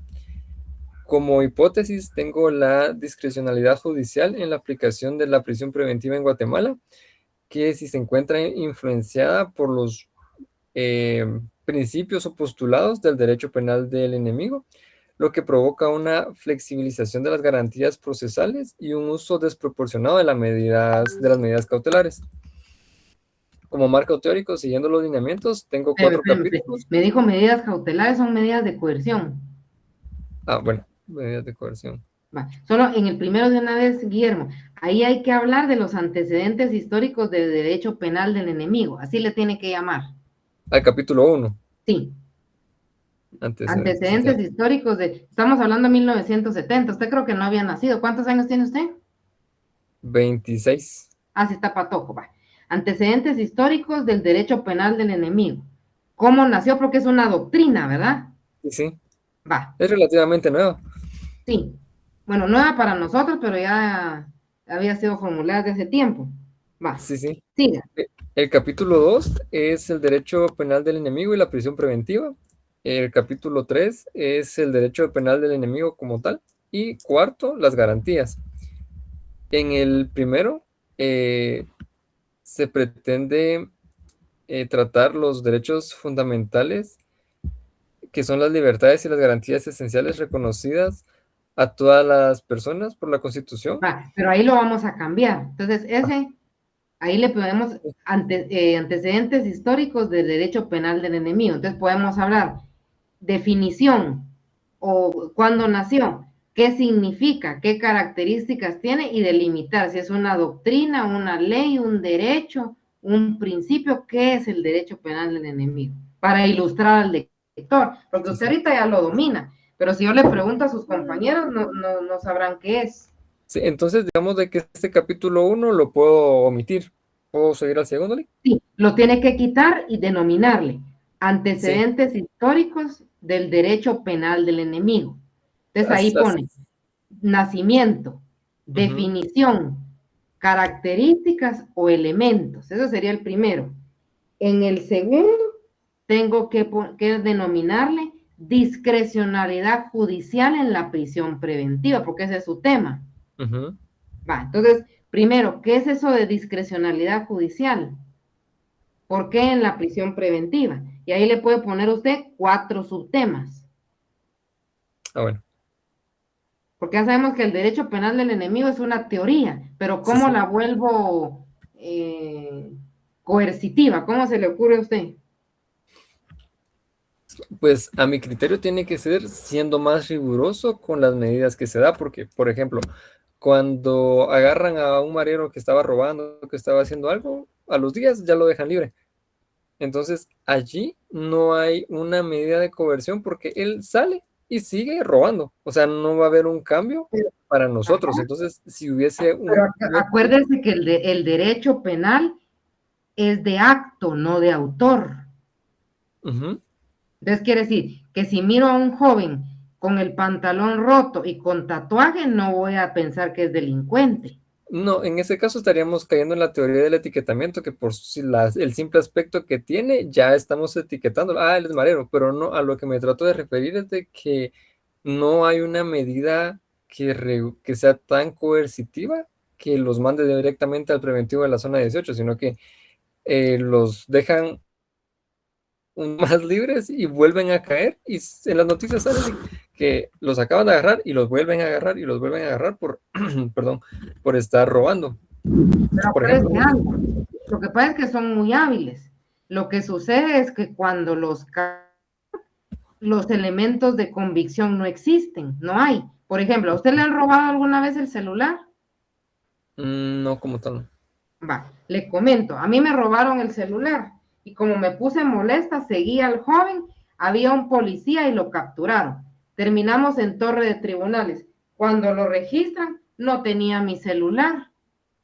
Entonces, ¿qué le dieron ahí? Falta de mérito. ¿De quién fue la culpa? ¿Del policía? No, él fue habilidoso porque roban el celular, se lo pueden pasar a alguien o lo meten en un tragante, pero la evidencia no estaba. Aunque hable como marero, se conduzca como marero y esté fachudo, por así decirlo, no por eso se le va a criminalizar. Va. Entonces, el derecho penal del enemigo, ¿qué significa? Que la gente es estigmatizada. Por ejemplo, si es moreno es delincuente, pero si es rubio no. ¿O no? Sí. ¿O no pasa así? Sí, así pasa. Va. Por ejemplo, cuando cuando usted me vio la primera vez, ¿usted qué pensó? Es bien seria la liga. Es broma, enojada. Va. Y si yo digo, es del egresada de la Universidad Rafael Landívar, ¿usted qué pensó? No, yo prefiero no emitir opiniones. No, pero dígalo de manera objetiva, porque así piensa el guatemalteco, ¿no? Sí. Va, entonces estigmatizamos, porque aquí siempre estamos peleando que si es de derecha, que si es de izquierda, que si puede o no puede. Todos los profesionales universitarios de las universidades egresados tienen un estigma. Los sancarlistas son buenos para penal, los de la Francisco Marroquín son buenos para mercantil, los de la Landívar para... ¿Y será cierto eso? No. De regreso al punto. El primer capítulo, antecedentes históricos del derecho penal del enemigo. En el segundo, ¿qué dijimos, Guillermo? La discrecionalidad judicial en la prisión preventiva. Muy bien. En el tercero, ¿qué podemos tratar? ¿Qué había puesto en el tercero?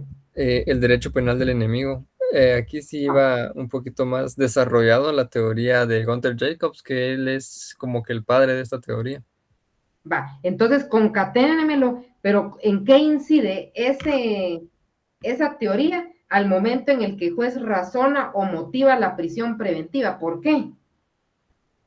Porque aquí hasta por apellido juzgan, ¿o no? Sí. Porque si alguien es de apellido indígena, piensan de una manera que si es de apellido extranjero. Por ejemplo, hay gente que dice, es que mis padres son italianos. ¿Y para qué me lo dice? ¿O tiene un trato preferencial o no? Porque aquí si somos guatemaltecos, nos hacen un peritaje, tenemos de las 4 sangres, garífunas, xincas, ladinos e indígenas, ¿o no? Sí, son los 4 pueblos de Guatemala. ¿Ah? Porque yo soy blanca, pero no soy sueca. ¿O no?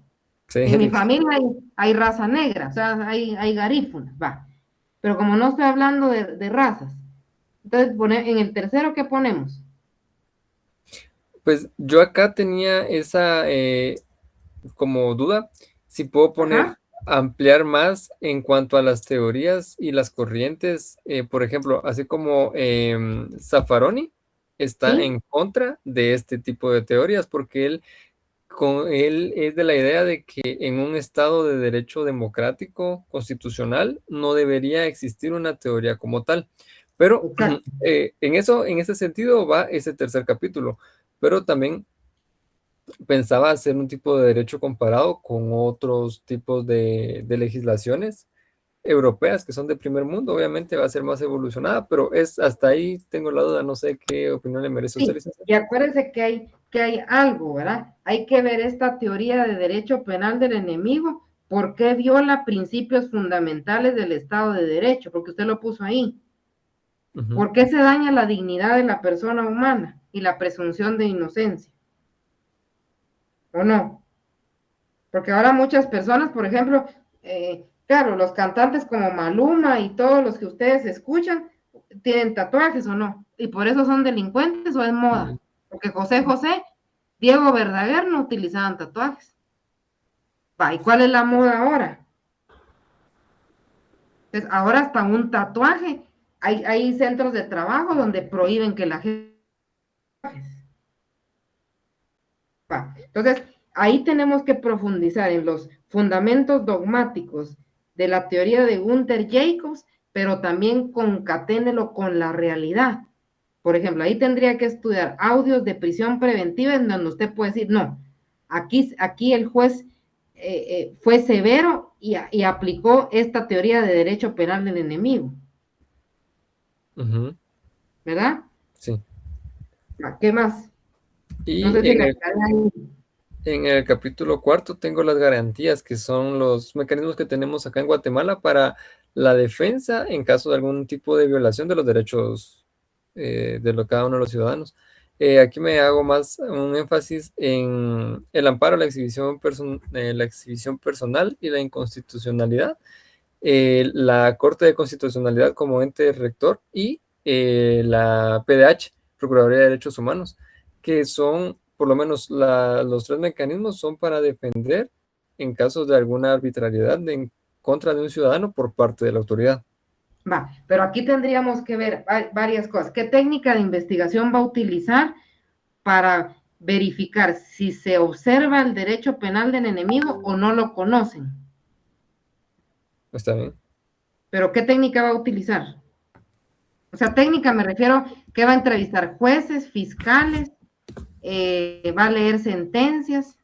Fíjese que estoy verificando todavía porque sí tengo acceso a un par de jueces que han tenido experiencia en materia penal.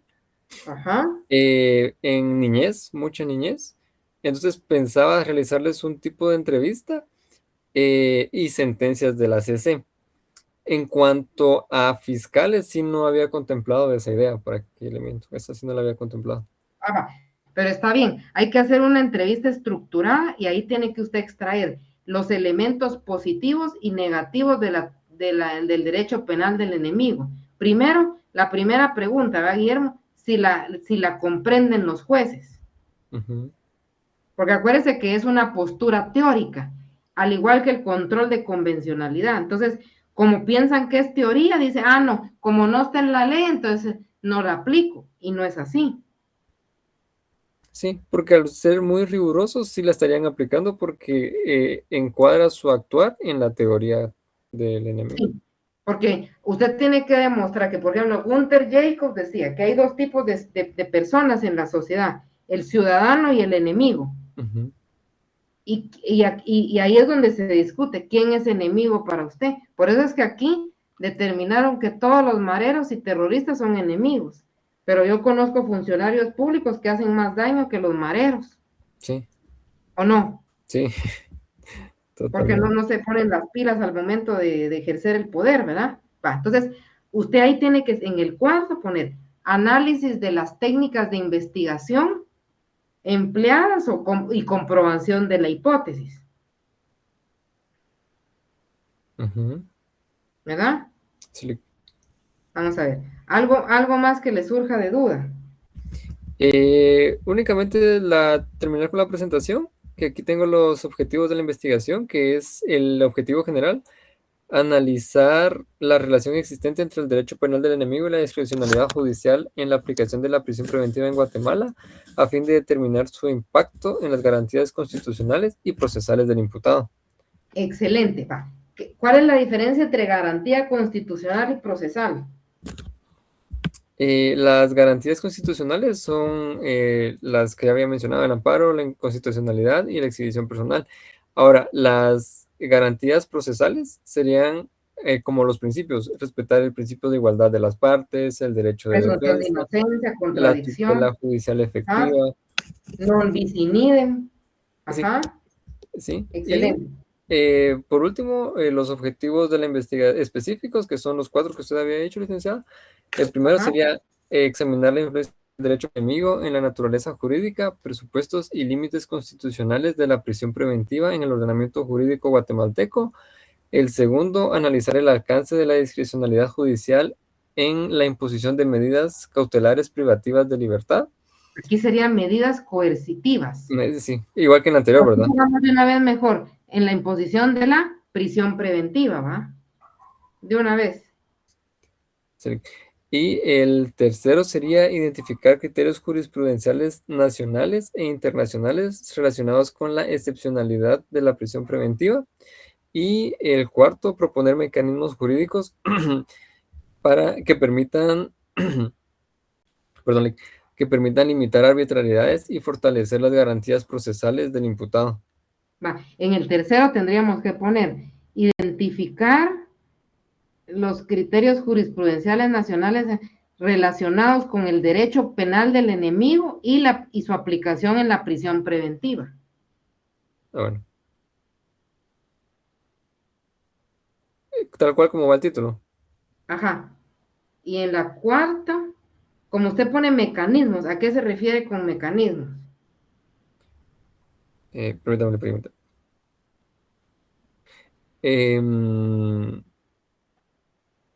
Primero, por ejemplo, ¿usted quiere que se incorpore dentro de la ley el derecho penal del enemigo y que lo observen los jueces o que no lo observen? A mi criterio sería mejor. Va, entonces usted puede poner, determinar la necesidad de incorporar la doctrina del derecho penal del enemigo. Uh-huh. ¿Y dónde lo va a incorporar? ¿En el Código Procesal Penal o en el Código Penal? Por el hecho de que es prisión preventiva, sería en el procesal penal. Exactamente.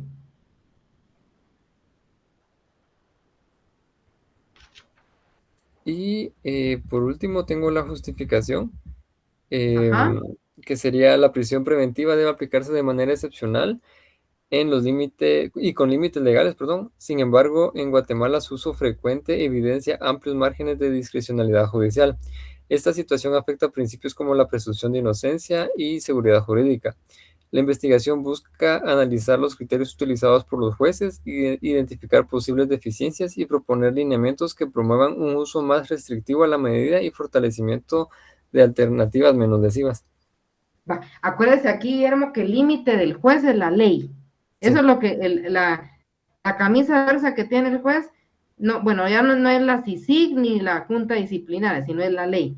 Y el juez solo aplica la prisión preventiva cuando de los elementos de convicción arroja 2 cosas, o concluye 2 presupuestos procesales, se llama eso. Peligro de fuga u obstaculización de la averiguación de la verdad. Entonces, cuando hablo discrecional es aquel juez que no motiva, no razona, así como ustedes se tienen que quedar satisfechos de la revisión que yo les hago, pero yo no solo lo paso así solo por ver, ¿o no? Sí, o sea, fundamentar de forma correcta y exhaustiva Exacto. una resolución. Va, pero vámonos, mire, pues léase el 82 del Código Procesal Penal. ¿Qué dice ahí? Ahorita lo busco. Le voy a decir en dónde. Espéreme. Léase 82.1, ¿qué dice ahí? Ahorita lo busco, permítame. Lo leo, lo tengo a la mano.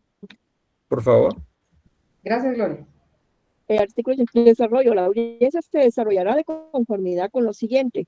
El juez concederá la palabra al fiscal para que intime los hechos al sindicado, con todas las circunstancias de tiempo, modo y lugar, su calificación jurídica provisional, disposiciones legales aplicables y descripción de los elementos de convicción existentes. Con gusto. Gracias. Ajá, gracias, Gloria. ¿Qué significa eso, Guillermo? ¿Cómo lo interpreta usted? Bueno, sí, eso sería como la primera declaración en el cual se deben, como bien dice el código, intimar, hacerle, según el artículo, consultarle e indagar cada uno de los presupuestos que establece el código. En este caso Ajá, serían las pero personas. era lo que le decía yo, el que me hablara, yo logro que lo capturen y vamos a audiencia y no tenía el celular, ¿qué debía hacer el juez? Sí, sobreseer. No, falta de mérito. Falta de mérito, perdón, sí, sí. ¿Dónde Falta de mérito. encuentro la falta de mérito? Esa sí no la me la Celi. ¿Para qué le ¿No? meto eso? No, esa sí no. Va, leas el 259, ¿qué dice ahí? Y ahorita lo busco, ahorita permítame. ¿Tiene código impreso? No. No, no lo tengo a la mano, Lick. Va, pero mira, pues dice, se podrá ordenar, refiriendo a la prisión preventiva, después de oír al sindicado cuando medie información sobre la existencia de un hecho punible y motivos racionales suficientes para creer que el sindicado lo ha cometido o participado en él. La libertad no debe restringirse sino en los límites absolutamente indispensables para asegurar la presencia del imputado en el proceso. ¿Qué significa eso? Que el fiscal que intime los hechos tiene que llevar evidencias suficientes y que convenzan al juez de que el sindicado posiblemente participó. Pero si no hay ningún elemento de convicción o evidencias, ¿qué tiene que hacer el juez? Decretar falta de mérito en favor de él. Leas el 272, ¿qué dice ahí? Permítame, lo voy a buscar. Por ejemplo, si a usted le dijeron que usted es sospechoso del delito de posesión para el consumo, ¿qué delito es ese, Guillermo?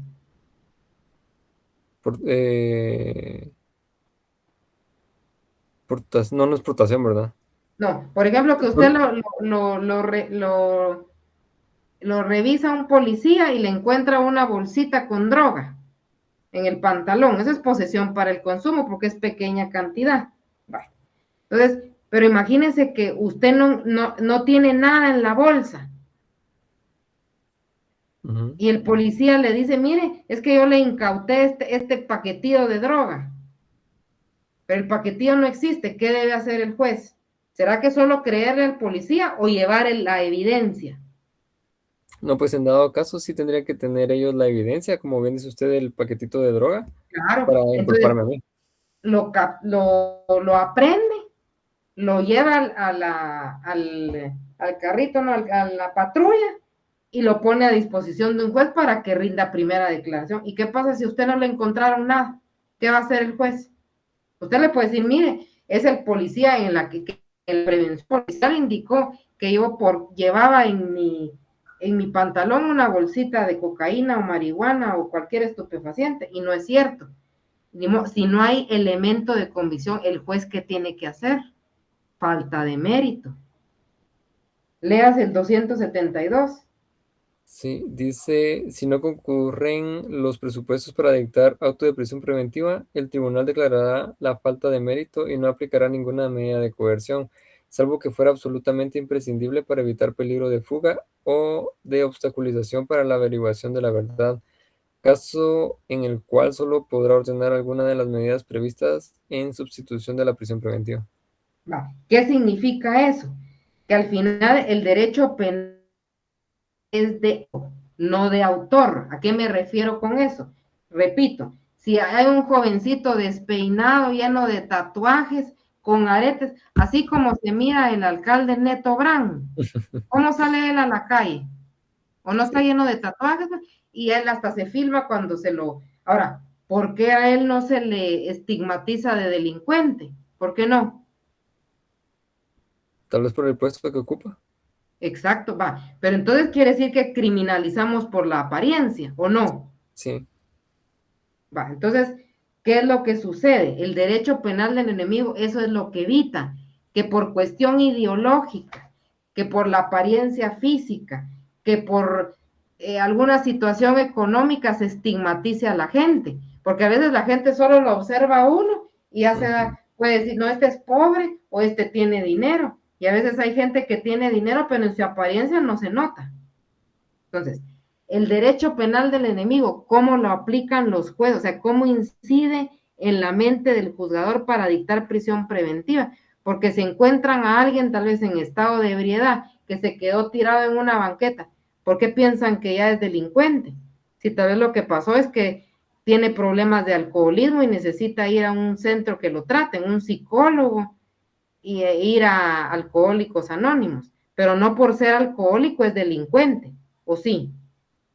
No necesariamente. No, va. Lo que sí puede pasar es que si en estado de ebriedad colisiona con un vehículo, ahí sí no le dan medida sustitutiva, sino y peor con la licencia vencida. Va. Entonces la justificación está muy bien, pero hay que hablar, cuando dice límites legales de la prisión preventiva, ¿cuáles son entonces, Guillermo? Los actos que realiza la persona.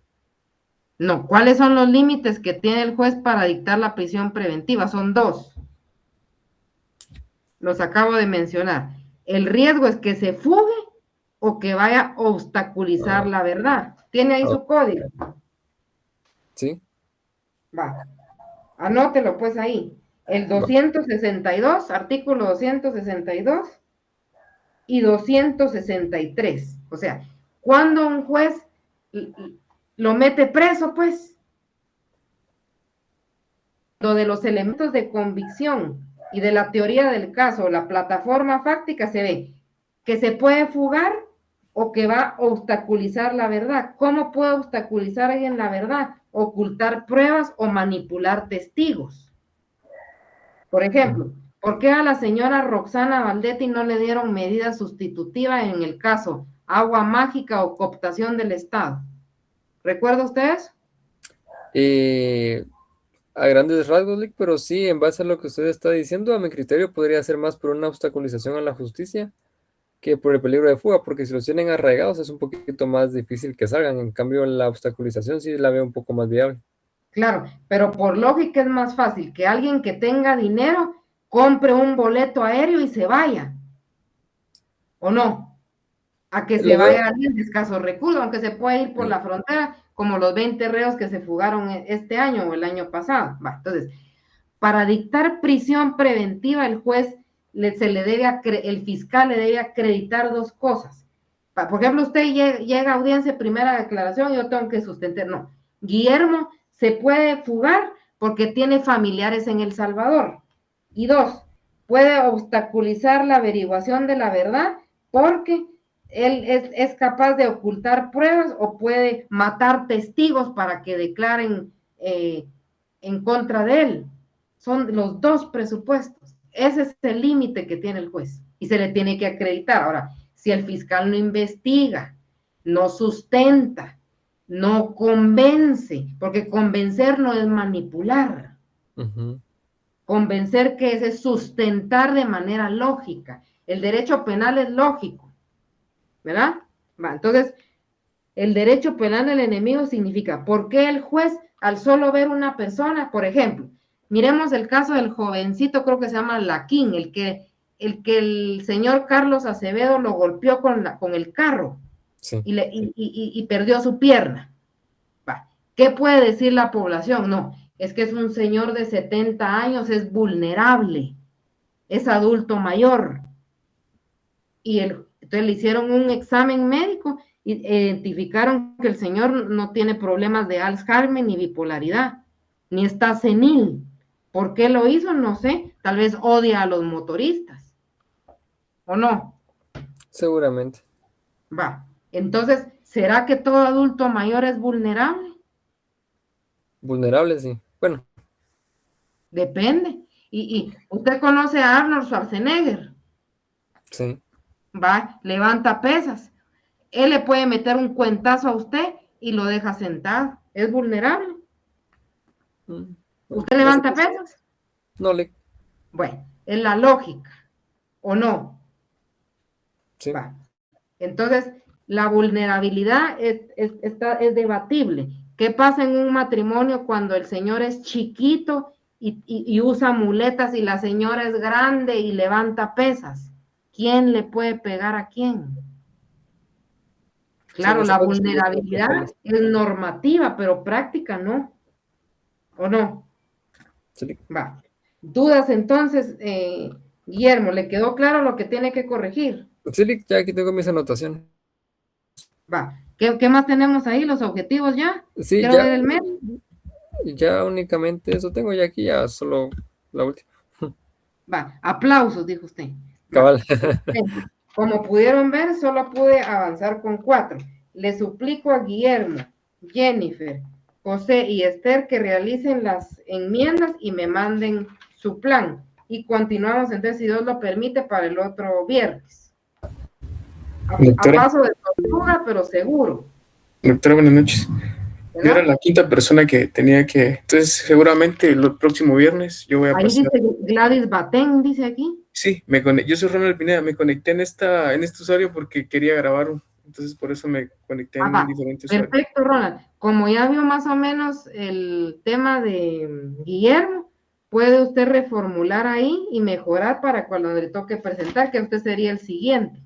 Entonces, Ajá, espero, si Dios lo permite, tal vez termino la otra sesión más tarde para que pueda avanzar. Pero sí le suplico que los que ya pasaron su tema, tengo pendiente el de Gloria, el de David y quién más, solo creo yo, y los que vienen en camino. Sí, Max, adelante. Disculpe, doctora. Doctora, buenas noches. A ver dónde fue. Doctora, buenas noches. Disculpe, solo como aporte para la compañera que que su tema incluye mediación. Sí, Max. Yo tengo contacto del centro de mediación de acá del área de Misco, que tal vez ella se puede comunicar a mi teléfono para poder recomendarla y tal vez la mediadora puede brindarle la información que ella necesita, porque como en el tema de mediación ellos no tienen competencia por territorio, ellos pueden conocer el hecho ocurrido en cualquier lugar. Ah, perfecto, muchas gracias, Max. Esther está por ahí. Se fue. ¿Se fue? ¿O no? Tal vez sí se fue. Pero entonces voy a escribirlo en el chat, doctora, para que ella pueda comunicarse conmigo y como le menciono, puede referirle a la mediadora de acá de Misco. Muy amable, Max. Muchas gracias. Con gusto a la orden. Buenas noches. No, si Dios lo permite, nos vemos el siguiente viernes. Pasen buena noche. Gracias, doctora. Feliz noche. Buenas noches, doctora. Feliz Nos vemos. Feliz noche, gracias. Feliz noche, doctora.